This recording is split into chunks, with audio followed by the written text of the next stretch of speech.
श्री स्वामी समर्थ. जय जय स्वामी समर्थ. तुम्हा सर्वांचं पुन्हा एकदा अगदी मनापासून आपल्या या नवीन व्हिडिओमध्ये मी स्वागत करते.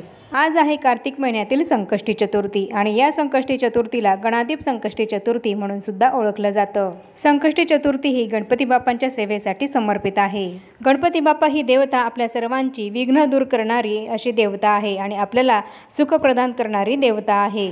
स्कंद पुराणानुसार या संकष्टी चतुर्थीच्या खास तिथीला आपण जर गणपती बाप्पांची विशेष आराधना केली, उपासना केली आणि तसंच संकष्टी चतुर्थीचा उपवाससुद्धा जर केला तर आपल्या आयुष्यातील अनेक अडचणी या दूर होतात. आपल्यावर येणारी अनेक संकटे, विघ्ने गणपती बाप्पा दूर करतात. विद्यार्थ्यांना सुद्धा जर त्यांच्या करिअरमध्ये लाभ हवा असेल तर त्यांनी सुद्धा गणपती बाप्पांची संकष्टी चतुर्थीला विशेष उपासनाही करावी.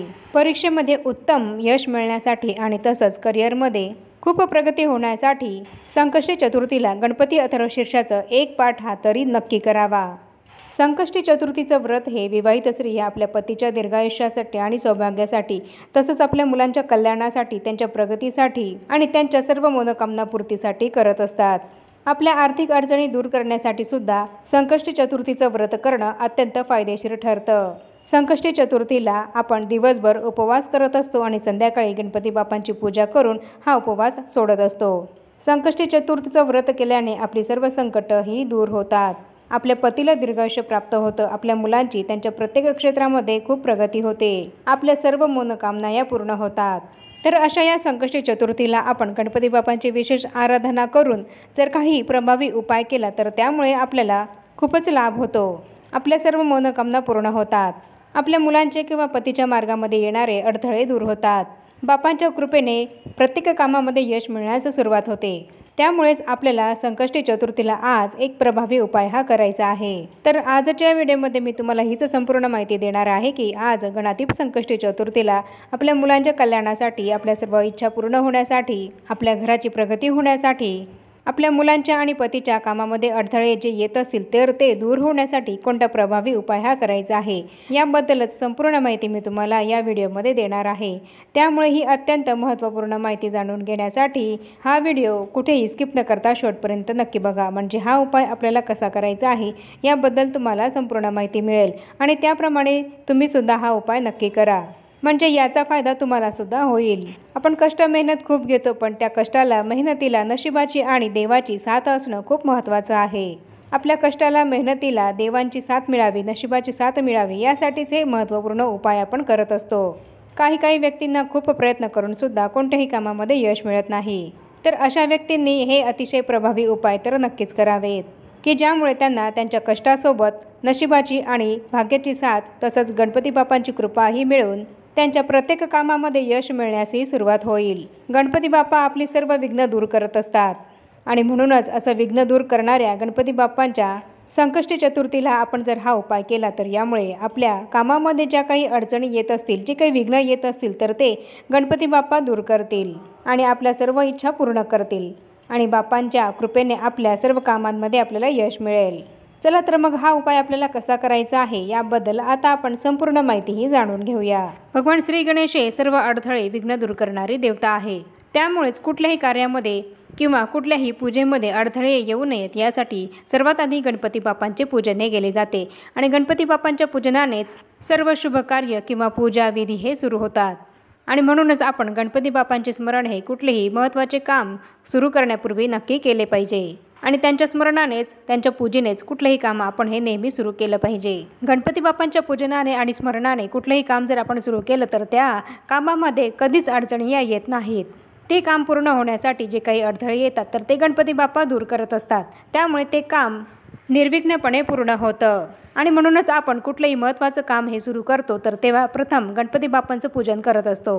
तर आज हा उपाय करण्यासाठी जरी तुम्ही संकष्टी चतुर्थीचा उपवास केला असेल किंवा नसेल तरीसुद्धा तुम्ही हा उपाय करू शकता आणि हा उपाय तुम्ही एखाद्या मंदिरामध्ये, गणेश मंदिरामध्ये जाऊन केला तरीसुद्धा चालेल किंवा आपल्या प्रत्येकाच्या देवघरामध्ये एक गणपती बाप्पांची मूर्ती ही तर असतेच. तर मग हा उपाय तुम्ही मंदिरात न जाता घरी केला तरीसुद्धा चालेल. तर हा उपाय आपल्याला आज संध्याकाळी करायचा आहे.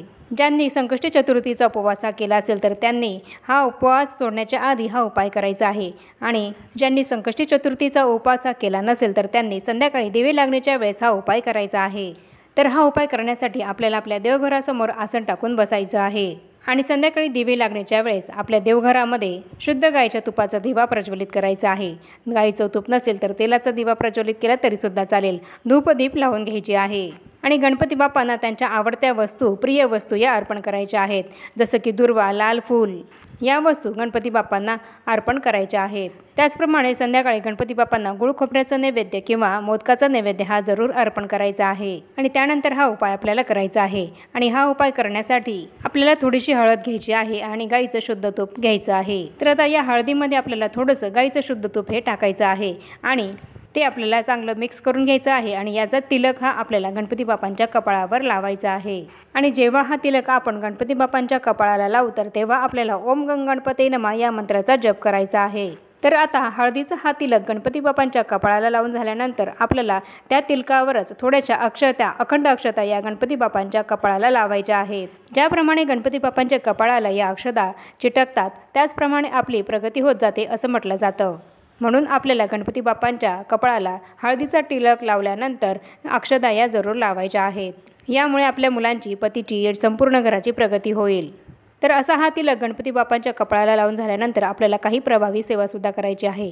तर यानंतर आपल्याला एक वेळा गणपती अथर्व शीर्षाचं पठण करायचं आहे। तसंच संकटनाशन गणेश स्तोत्राचं सुद्धा पठण करायचं आहे आणि 108 वेळा ओम गंग गणपते नमः या मंत्राचा जप करायचा आहे। जर तुम्ही हा उपाय गणपती मंदिरामध्ये जाऊन करत असाल तर तिथे गणपती मंदिरामध्ये बसूनच तुम्हाला ही सर्व सेवा करायची आहे आणि घरी तुम्ही हा उपाय करत असाल तर देवघरासमोर बसून तुम्हाला ही सेवा करायची आहे। तर याप्रमाणे सर्व सेवा करून झाल्यानंतर गणपती बाप्पांसमोर हात जोडून आपल्याला बसायचं आहे आणि अगदी मनोभावे गणपती बाप्पांना नमस्कार करायचा आहे आणि आपली जी काही इच्छा आहे, आपली जी काही मनोकामना आहे ती इच्छा मनोकामना पूर्ण होण्यासाठी गणपती बाप्पांना हात जोडून विनंती करायची आहे। मग तुमची कुठलीही कठीणातली कठीण इच्छा जरी असली तरी ती तुम्हाला गणपती बाप्पांना सांगायची आहे।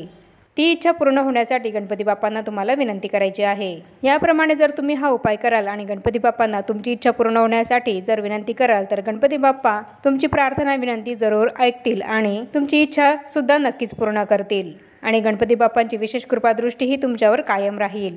त्यामुळे तुमच्या कार्यामध्ये अडथळे हे येणार नाहीत। प्रत्येक कामामध्ये तुम्हाला यश मिळेल आणि त्यामुळे तुमची संपूर्ण घराची प्रगती होईल।